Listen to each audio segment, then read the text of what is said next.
శ్రీ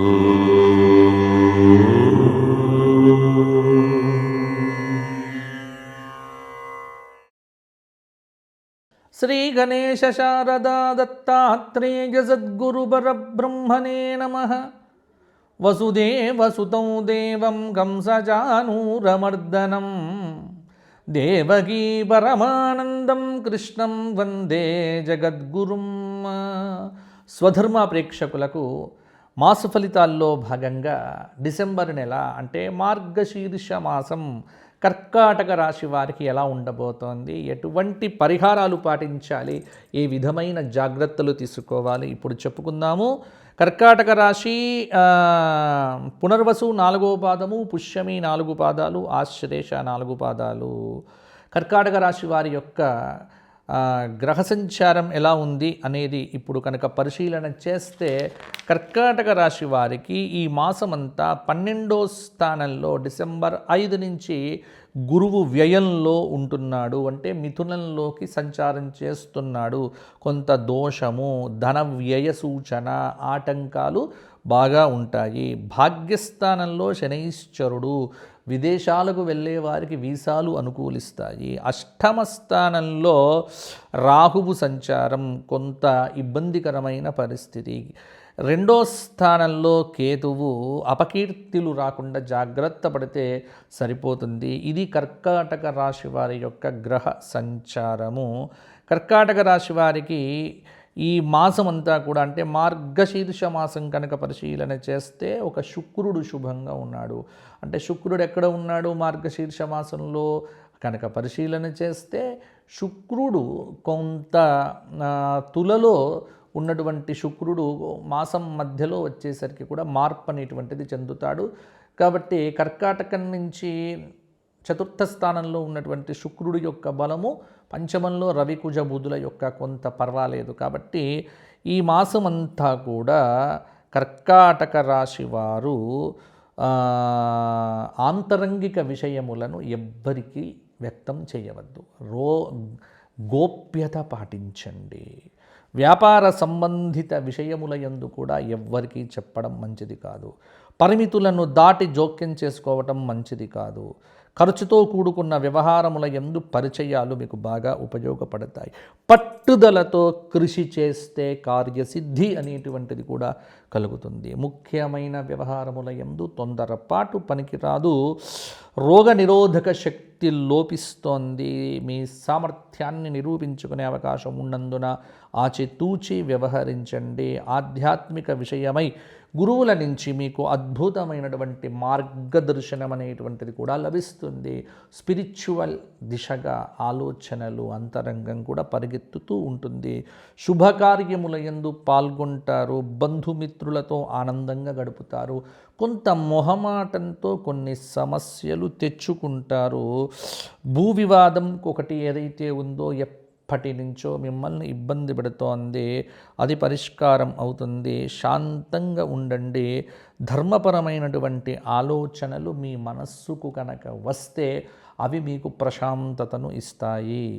ఇతరుల యొక్క పర్యవేక్షణ మీ జీవితానికి అవసరం అవుతుంది. బంధువర్గీయులతో అనుబంధాలు మెరుగుపడతాయి. వివాహ ప్రయత్నాలు సత్ఫలితాలను ఇచ్చే విధంగా ఉంటాయి. మీ సమయాన్ని పూర్తి స్థాయిలో సద్వినియోగం చేసుకోవటం మంచిది. ఉద్యోగ వర్గాలకు అనుకోని స్థానచలన సూచనలు కూడా ఉన్న అవకాశం ఉంది. అలాగే వృత్తిపరంగా, వ్యాపారపరంగా కొంత పర్వాలేదు, కానీ శారీరక శ్రమ ఈ మాసంలో విపరీతంగా ఉంటుంది.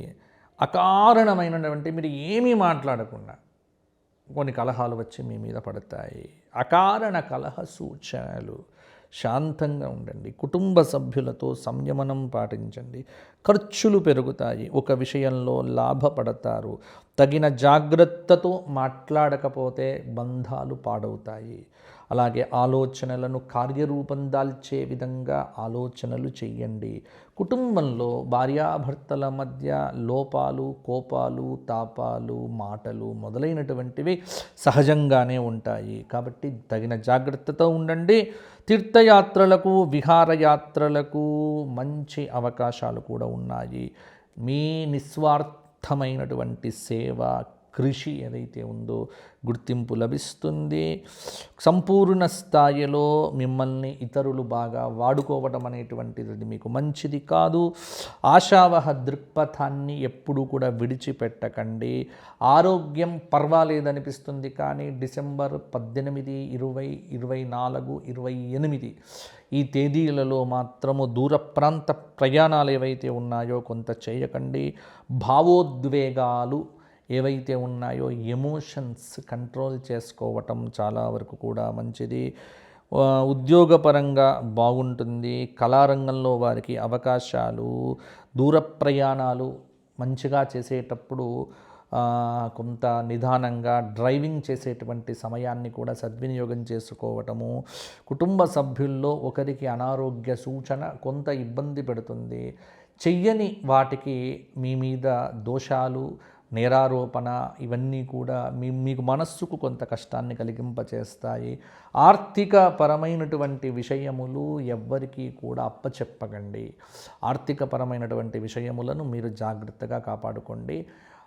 పెళ్లి సంబంధాలు చూడవలసి కనుక ఉంటే కనుక పెళ్లి సంబంధాలు చూడండి. అవి కుదిరేటువంటి ఆస్కారం అయితే 100% ఉంది. తప్పకుండా పెళ్లి సంబంధాలకు అన్వేషణ బాగుంటుంది.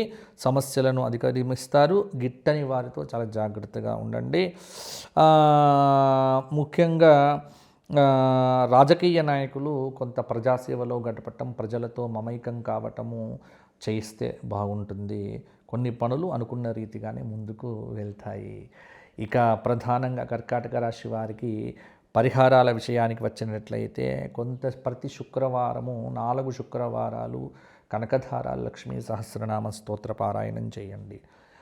లక్ష్మీ ఆరాధన చేసేటప్పుడు బిల్వ దళములతో పూజ చేయటం, బిల్వ దళాలతో ఆరాధన చేయటం అనేటువంటిది చేయండి, సరిపోతుంది.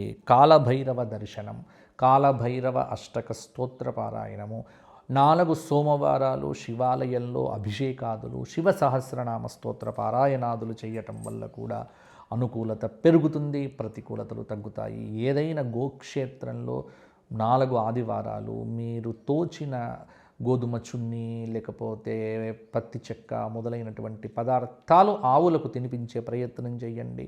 సమస్యలన్నీ కూడా తీరుతాయి. గోసేవ, అమ్మ సేవ ఎప్పుడు కూడా వదిలిపెట్టద్దు.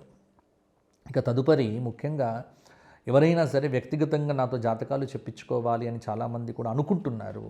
వారు ఫోన్ నెంబర్ ద్వారా అపాయింట్మెంట్ తీసుకొని నాతో మాట్లాడవచ్చు. మీ జాతకాన్ని విశ్లేషణ చేసి మీకు సంతృప్తి కలిగేట్టుగా, అంటే చక్కగా మీ ప్రశ్నలకు సమాధానాలు, ఒక మార్గదర్శనం అనేటువంటిది చేయడం జరుగుతుంది. ఎవరైనా సరే ప్రయర్ అపాయింట్మెంట్ అనేటువంటిది చాలా ముఖ్యము. రోజుకు 2 కంటే ఒక కాల్స్ నేను ఎక్కువ మాట్లాడలేను సమయాన్ని. మీకు మాట్లాడితే కూడా కొంత 15 నిమిషాలకు తగ్గకుండా మాట్లాడతాను దాదాపుగా కూడా.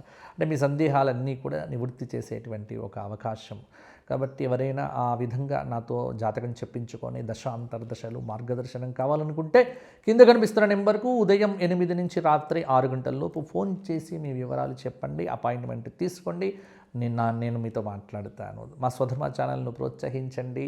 అలాగే చక్కగా మీ కుటుంబాలన్నీ బాగుండాలి. కర్కాటక రాశి వారు డిసెంబర్ నెలలో మార్గశీర్ష మాసంలో దైవారాధన బాగా చేయాలి అని ఆశీర్వచనం ఇస్తూ మీ అందరికీ కూడా శుభం క్షేమం కలగాలి అని కోరుకుంటూ వచ్చే మాసం కలుసుకుందాము. అంతవరకు సెలవు. ఒక చిన్న మాట, వెంటనే సబ్స్క్రైబ్ చేయండి, మర్చిపోకండి. జై శ్రీరామ్.